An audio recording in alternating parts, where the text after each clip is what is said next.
A man who shot his way through a Maryland newsroom, killing at least 5 people, was in custody on Friday, June 29th, and has been charged with 5 counts of murder. The names of the slain journalists are Wendi Winters, Rebecca Smith, Robert Hiaasen, Gerald Fischman, and John McNamara. It was one of the deadliest attacks on journalists in U.S. history. Police say the gunman opened fire through a glass door at the Capital Gazette news group in Annapolis.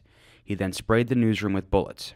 He entered the building with a shotgun, and he looked for his victims as he walked through the lower level. Early Friday, the Capital newspaper revealed the front page of its morning edition on Twitter, featuring photos of each of those killed. They include 4 editors and a sales assistant.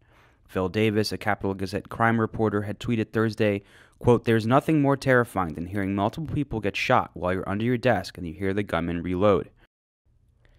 The suspect has been identified as 38-year-old Jarrod Ramos. He appeared to have a long-running feud with the Capital Gazette after he fought and lost a court battle against them. In 2012, he brought a defamation lawsuit against former Capital writer Eric Hartley and the paper's editor and publisher. 3 years later, a Maryland court ruled in favor of the paper. During that time, a Twitter user calling himself Jarrod Ramos posted tweets critical of the paper, Hartley, and local judges. The account went silent from January 2016 until Thursday, June 28th, just before the shooting. Twitter has removed Ramos' account, but a screenshot is circulating that reads, "Referring to Donald Trump as unqualified, Capital Gazette could end badly." Again.